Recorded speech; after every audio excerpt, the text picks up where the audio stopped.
নমস্কার, আমার আপনজনেরা। রুদ্রবার্তা টুডেতে আপনাদের সকলকে স্বাগত জানাই। আমি রুদ্রপ্রসাদ ব্যানার্জি। পশ্চিমবঙ্গ জুড়ে একটা আওয়াজ কিন্তু খুব জোর উঠেছে, আর সেটা হচ্ছে বিজেপি কি পারবে সব ঠিকঠাক রাখতে? কেন বলছি জানেন? আসলে আমার কাছে সকাল থেকে এত ফোন এসছে চিন্তার বাইরে। প্রত্যেকেই কেউ না কেউ কোনো না কোনো জায়গা থেকে ফোন করছেন এবং সবাই সচেতন করছেন, বিজেপির কার্যকর্তাদের কাছে খবর পৌঁছানোর কথা বলছেন, বিজেপির নেতাদের কাছে খবর পৌঁছানোর কথা বলছেন যে স্ট্রং রুম যেন ঠিক করে রাখা হয়, অর্থাৎ স্ট্রং রুমে যেন পাহারা দেওয়া হয়। সবাই ভয় পাচ্ছেন স্ট্রং রুমে কী হবে। আর এটা কিন্তু একটা বড় প্রশ্ন, কারণ 2021 নির্বাচনের পরে অনেকের মনের মধ্যে প্রশ্ন এসেছিল যে আমরা তো ভোট দিয়েছিলাম বিজেপিকে, কিন্তু জিতলো কী করে তৃণমূল? আর এই প্রশ্নটা কিন্তু একজন দুজন নয়, অনেকের মনের মধ্যে আছে। মনে রাখবেন 2021 নির্বাচনের পরে যখন রেজাল্ট বেরোলো না, কোনো জায়গায় আপনি দেখবেন না যে জনগণের মনের মধ্যে খুশি ছিল। গণতন্ত্রের উৎসব ভোট, সেই ভোটেতে জয় পরাজয় তো আছেই, কিন্তু জয় পরাজয়ের সঙ্গে জনগণের একটা ওতপ্রোত সম্পর্ক থাকে। মানুষ তো ভোট দেয়, কোনো মানুষ এই দলকে দেবে, কোনো মানুষ ওই দলকে দেবে। দেখবেন কোনো জায়গায় যখন রেজাল্ট বেরোয়, যে কোনো জায়গায় যে কোনো প্রান্তে লক্ষ্য করে দেখবেন সব জায়গায় কিন্তু কিছু মানুষ খুব খুশি হয় যারা ভোট দিয়েছিল। কিন্তু 2021 নির্বাচনের পরে আপনি কারোর মনে, কারোর চোখে মুখে খুশির ঝলক কি দেখেছেন? খুব মনে করে দেখুন, সেদিন কিন্তু বাসে, ট্রামে, ট্রেনে কোথাও আলোচনা ছিল না। সবার মনে একটা হতাশা কাজ করছিল যে কী করে কী হলো, ভাবতে পারছি না কী করে হয়ে গেল, আমরা যা ভেবেছিলাম তা হলো না কেন। অর্থাৎ সবার মনের মধ্যে কিন্তু একটা অদ্ভুত চিন্তাধারা ছিল। জানি না আমি যেটা বলছি আপনারা বিশ্বাস করছেন কি না। একটুখানি চাপ দিন নিজেদের মনে, স্মৃতিশক্তিতে চাপ দিন, দেখবেন বেরিয়ে আসবে আমার কথাগুলো কতটা সত্যি ছিল। অর্থাৎ সেদিন সবাই কিন্তু হতাশ হয়ে গেছিল যে কেন হলো না, কেন প্রশ্নটা কিন্তু সবার মনের মধ্যে কিন্তু সেদিনকে ঘুরপাক খাচ্ছিল। এবং সেদিন শুধু নয়, আজও অনেকে প্রশ্ন করেন যে কি করে কি হয়ে গেল, আমরা দিলাম সবাই ভোট, কিন্তু কোথা থেকে কি হলো। ম্যাক্সিমাম লোক বলেছিল আমরা উজাড় করে দিয়েছি, কিন্তু কি হলো, এই প্রশ্নটা কিন্তু ঘুরপাক খেয়েছে সবার মনের মধ্যে। সবাই যেন কীরকম একটা হতাশ হয়ে গেছিল, অবাক হয়ে গেছিল। আর সেটা কিন্তু এখনও তাড়া করে বেড়াচ্ছে।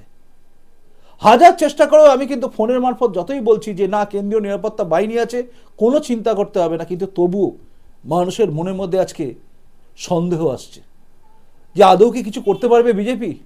অনেকেই প্রশ্ন করছেন বিজেপির কোনো লোকেরা তো নেই, ওখানটা ফাঁকা লাগছে কেন? এইগুলো কিন্তু প্রশ্ন তুলছে। আর এই প্রশ্নগুলো উঠছে কেন জানেন? তার কারণ হচ্ছে মানুষ ঢেলে ভোট দিচ্ছে বিজেপিকে, মানুষ ঢেলে ভোট দিচ্ছে বিজেপিকে, ঢেলে দিচ্ছে মোদিজিকে। তাই সবার মনের মধ্যে ভয় লাগছে যে আমার ভোটটা তো দিলাম, বিজেপি রক্ষা করতে পারবে তো?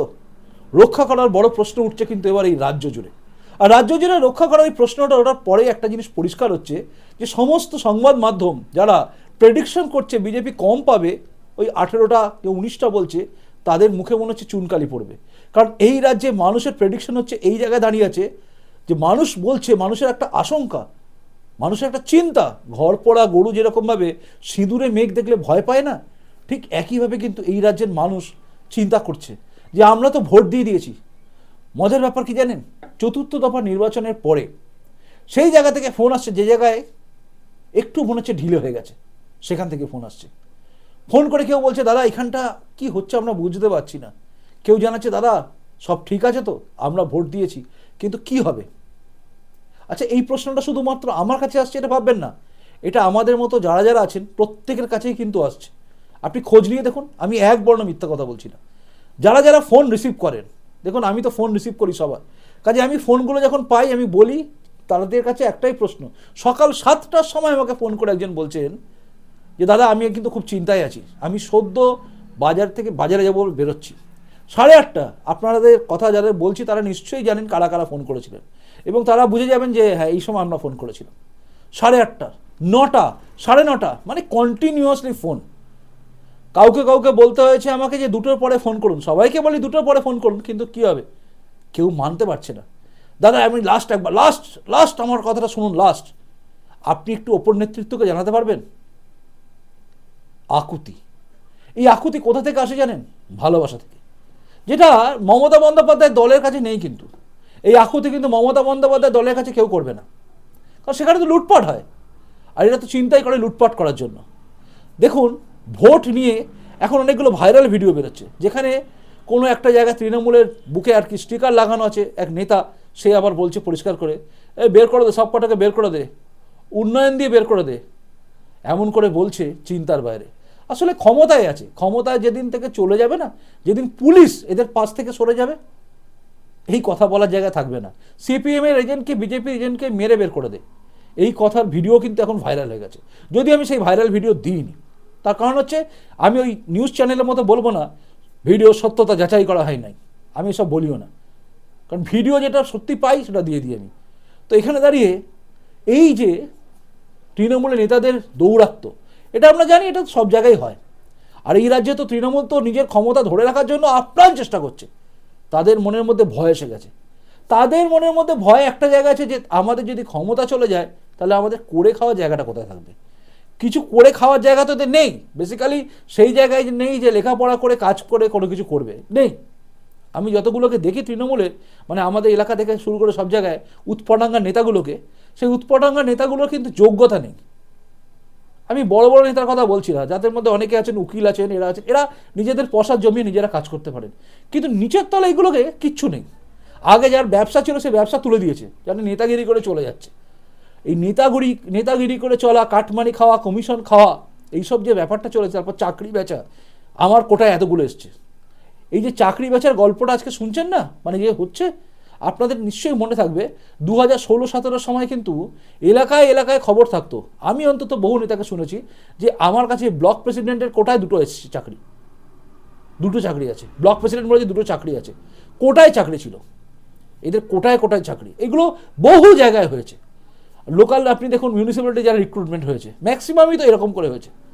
তাই এই যে করে কমে খাওয়া, এলোমেলো করে দে মা, লুটে পুটে খাই, এই জায়গাটা নষ্ট হয়ে যাবে। তাই তারা চাইছে ক্ষমতায় টিকে থাকতে হবে, এবং টিকে থাকার জন্য তারা সমস্ত কিছু করবে, মারধর থেকে শুরু করে সব করবে। আর এটাকে প্রতিহত করার জন্য শুভেন্দু অধিকারী একমাত্র আছে বলে মাঠে একটু ভরসা আছে। আর শুভেন্দু অধিকারীর কাছে কিন্তু আমি জানি না, শুভেন্দু অধিকারী নিজেই বলবেন হয়তো, তার হোয়াটসঅ্যাপ নম্বরে কিন্তু লাগাতার যাচ্ছে মেসেজ। এমনকি আমাকেও জিজ্ঞাসা করা হচ্ছে যে হোয়াটসঅ্যাপ নাম্বারটা দিন, শুভেন্দু অধিকারী নাম্বারটা দিন দাদা, দাদার নম্বর দিন। শুভেন্দু অধিকারী যেন বাংলার একটা ত্রাতার জায়গায় চলে গেছেন, সে শুভেন্দু অধিকারী নাম্বার সবাই চাইছেন।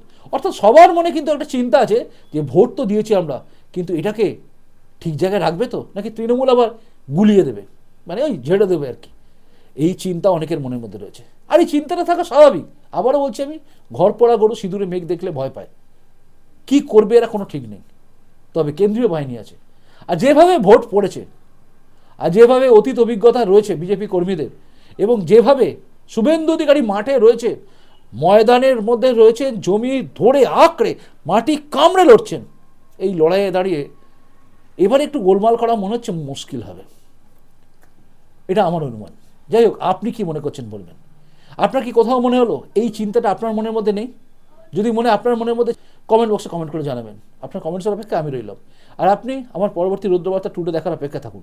প্রতিবেদনটা ভালো লাগলে লাইক করবেন, যদি মনে হয় শেয়ারযোগ্য শেয়ারও করবেন। এখনকার মতো আসি, দেখা হচ্ছে আগামীকাল। খুব ভালো থাকুন। নমস্কার, বন্দে মাতরম, ভারত মাতা জয় হোক, জয় হিন্দ।